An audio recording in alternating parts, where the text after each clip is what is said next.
Hi everyone, this is Sudhakar Bhogam. Welcome to SB tech tutors. ఈ వీడియోలో ప్రజాపాలన దరఖాస్తును ఎలా చేసుకోవాలని క్లియర్ ఎక్స్ప్లెయిన్ చేస్తాను. ప్రజాపాలన దరఖాస్తు చేసుకోవడానికి కొన్ని సెంటర్స్ని అయితే ఏర్పాటు చేశారు. ప్రజాపాలన దరఖాస్తు చేసుకోవడానికి అప్లికేషన్ ఫామ్ కూడా ఆ కేంద్రంలోనే ఉచితంగా ఇవ్వడం జరుగుతుంది. ఒకవేళ మీకు కావాలనుకుంటే ఆన్లైన్లో కూడా డౌన్లోడ్ చేసుకోవచ్చు. ప్రజాపాలన దరఖాస్తులో వచ్చేసి మనకు మెయిన్గా 5 గ్యారెంటీలు అయితే ఉన్నాయి. మహాలక్ష్మి, రైతు భరోసా, గృహజ్యోతి, ఇందిరమ్మ ఇండ్లు, చేయుత పథకం అని చెప్పేసి 5 గ్యారెంటీలు అయితే ఇందులో ఉన్నాయి. ఒక కుటుంబం ఒక అప్లికేషన్ ఫిలప్ చేసినట్లయితే సరిపోతుంది. అప్లికేషన్ ఎలా ఫిలప్ చేయాలని క్లియర్ ఎక్స్ప్లెయిన్ చేస్తాను. వీడియోని స్కిప్ చేయకుండా ఎండ్ వరకు చూడండి, మీకు ఈజీగా అండర్స్టాండ్ అవుతుంది.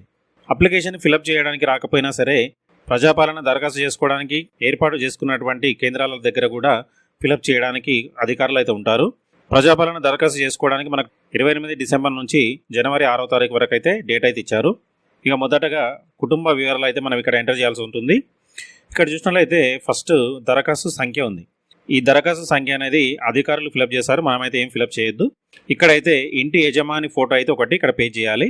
ఫస్ట్ దరఖాస్తుదారు పేరు, అంటే ఇంటి యజమాని పేరు, ఎవరైతే అప్లై చేస్తున్నారో ఇంటిలో ఎవరిదైనా ఒక పేరుని అయితే ఇక్కడ మనం ఎంటర్ చేయాలి. తర్వాత వాళ్ళకి సంబంధించిన జెండర్ అయితే ఇక్కడ మనం టిక్ మార్క్ చేయాలి. అట్లనే ఇక్కడ క్యాస్ట్ వచ్చేసి బీసీనా, ఎస్సీయా, ఎస్టీయా, మైనారిటీనా, ఇతరుల మీకు సంబంధించింది అయితే ఇక్కడ టిక్ మార్క్ చేయాలి. అట్లనే పుట్టిన తేదీ, తర్వాత Aadhaar number, ration card number, ఒకవేళ రేషన్ కార్డు లేకపోయినా సరే దీన్ని వదిలేసేయండి. ఆధార్ కార్డ్ నెంబర్ అయితే కంపల్సరీగా ఎంటర్ చేయాలి.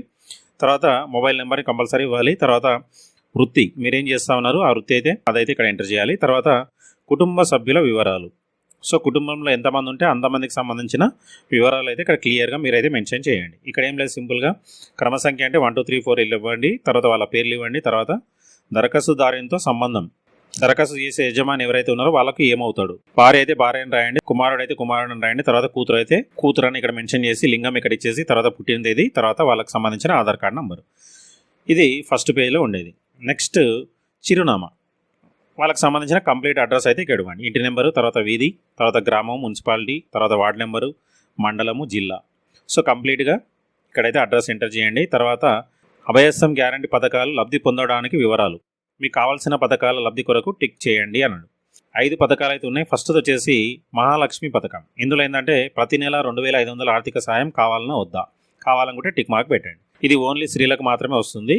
నెక్స్ట్ సెకండ్ వచ్చేసి ₹500కు గ్యాస్ సిలిండర్ కావాలన్నా వద్దా, కావాలనుకుంటే టిక్ మార్క్ పెట్టేసి ఇక్కడ గ్యాస్ కనెక్షన్ నెంబరు, తర్వాత సరఫరా చేస్తున్న కంపెనీ పేరు, భారత్ గ్యాసా, ఇండియన్ గ్యాసా, హెచ్పీ గ్యాసా, ఏదైతే దానికి సంబంధించిన పేరు ఇక్కడ ఎంటర్ చేసి సంవత్సరానికి వినియోగిస్తున్న గ్యాస్ సిలిండర్ల సంఖ్య, ఎన్ని గ్యాస్లు యూజ్ చేస్తూ ఉన్నారు ఆ సంఖ్య ఇక్కడ ఇవ్వండి. ఇది ఫస్ట్ది, ఇది మహాలక్ష్మి పథకం కింద వస్తుంది. నెక్స్ట్ సెకండ్ వచ్చేసి రైతు భరోసా పథకం. రైతులకు ప్రతి ఏటా ఎకరానికి 15,000 ఇస్తూ ఉన్నారు.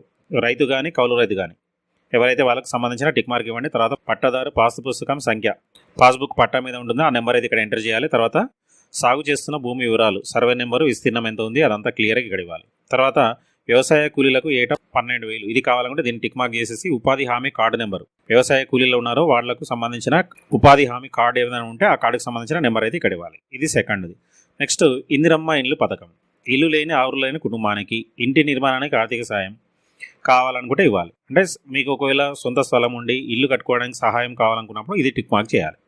నెక్స్ట్ అమరవీరులు మరియు ఉద్యమకారులకు 250 చదరపు గజాల ఇంటి స్థలం, అమరవీరులు ఎవరైనా ఉంటే వాళ్ళకి సంబంధించి 250 చదరపు గజాలు కూడా కేటాయిస్తున్నారు.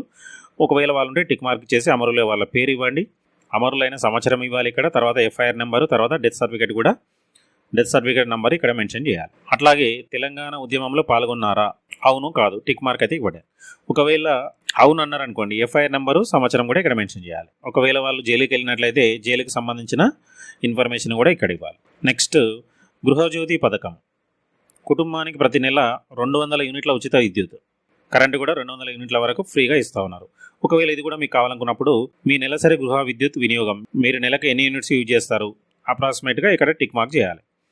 0 నుండి 100 లోపా, లేకపోతే 100 to 200, లేకపోతే 200 యూనిట్ల పైన ఒక టిక్ మార్క్ అయితే ఇవ్వండి. నెక్స్ట్ గృహ వినియోగ విద్యుత్ మీటర్ కనెక్షన్ సంఖ్య, కరెంటు బిల్లు మీద మీకు నెంబర్ ఉంటుంది, ఆ నెంబర్ క్లియర్గా ఇక్కడ మెన్షన్ చేయండి. అట్లనే చేయుత పథకం. ఇదేంటంటే చేయుత పథకం కింద నెలకు 4,000 రూపాయలు మరియు దివ్యాంగులకు పింఛన్ 6,000 రూపాయలు పొందేందుకు ఈ క్రింది వివరాలను తెలపండి. దివ్యాంగులు ఏంటనుకోండి, దీన్ని టిక్ మార్క్ చేసేసి దానికి సంబంధించిన సర్టిఫికేట్ నెంబర్ ఇక్కడ మెన్షన్ చేయాలి. ఇతరులైతే వృద్ధాప్యం కానీ, గీతా కార్మికులు కానీ, వితంతువులు కానీ, చేనేత కార్మికులు కానీ, ఎయిడ్స్ వ్యాధిగ్రస్తులు కానీ వాళ్ళకి సంబంధించింది ఏమైనా ఉంటే దాన్ని టిక్ మార్క్ చేయండి. ఓకే, సో ఇది పథకాలకు సంబంధించిన ఇన్ఫర్మేషన్. తర్వాత లాస్ట్లో జతపరచవలసిన పత్రాలు, ఆధార్ కార్డ్ జిరాక్స్ ఒకటి, తెల్ల రేషన్ కార్డ్ జిరాక్స్ ఒకటి. ఒకవేళ మీకు రేషన్ కార్డ్ లేకపోయినా సరే ఆధార్ కార్డ్ అయితే ఒకటి జిరాక్స్ని జతపరిచి అధికారులకు అయితే సబ్మిట్ చేయాలి. తర్వాత ఇక్కడ పైన సమర్పించిన వివరాలన్నీ వాస్తవమని ధృవీకరిస్తున్నాను అని చెప్పేసి మీ పేరు, తేదీ వేసి ఇక్కడ సైన్ అయితే చేయాలి. ఒకవేళ సంతకం రానట్లయితే వేలిముద్ర వేయాలి. తర్వాత ఈ రిసిప్ట్ అయితే మీరు కంపల్సరీగా కలెక్ట్ చేసుకోవాలి. ఇక్కడ జీపీ వార్డు కోడ్ అని చెప్పేసి అక్కడ అధికారి ఇక్కడ మెన్షన్ చేస్తారు, మీరైతే ఇది రాయకండి. అట్లనే దరఖాస్తు సంఖ్య కూడా అధికారి ఇక్కడ ఫిలప్ చేస్తాడు, దీన్ని కూడా మీరు ఏమి రాయకండి. ఇక్కడ మాత్రం మీ పేరు, ఇక్కడ తండ్రి కానీ భర్త కానీ వాళ్ళ పేరు, మీరు ఏ పథకాలకి అయితే అప్లై చేస్తూ ఉన్నారో వారికి సంబంధించిన ఇక్కడ టిక్ మార్క్ అయితే చేయాలి. తర్వాత ఇక్కడ గ్రామము, మున్సిపాలిటీ, తర్వాత వార్డు నెంబరు, మండలము, జిల్లా, తేదీ ఇవన్నీ కూడా మనమే ఎంటర్ చేయొచ్చు. తర్వాత ఇక్కడ మాత్రం అధికారి ఫిలప్ చేస్తారు. అధికారికి సంబంధించిన ఇక్కడ పేరు, హోదా, ఇక్కడ వచ్చేసి వాళ్ళకి సంబంధించిన స్టాంప్ వేస్తారు ఒకటి. తర్వాత వాళ్ళ సంతకం కూడా చేసేసి ఈ రిసిప్ట్ అయితే మనం కలెక్ట్ చేసుకోవాలి. ఇంతే సింపుల్. ఫామ్ అయితే ఫిలప్ చేసుకోవచ్చు. ఒకవేళ మీకు ఏ డౌట్స్ వచ్చినా సరే ప్రజాపాలన దరఖాస్తు కేంద్రాల దగ్గర హెల్ప్ చేయడానికి చాలా మంది అధికారులు ఉంటారు, వాళ్ళు కూడా ఫిలప్ చేసి మనకి ఇస్తారు. ఈ వీడియోలో మీకు ఏమైనా డౌట్స్ ఉంటే కామెంట్ సెక్షన్లో కామెంట్ చేయండి, దానికి రిప్లై ఇస్తాను. అలాగే వీడియోని మీ ఫ్రెండ్స్ కూడా షేర్ చేయండి, వాళ్ళకు కూడా యూస్ఫుల్ అవుతుంది. నెక్స్ట్ మళ్ళీ కలుద్దాం. So thanks for watching. Like చేసి subscribe my channel. Thank you.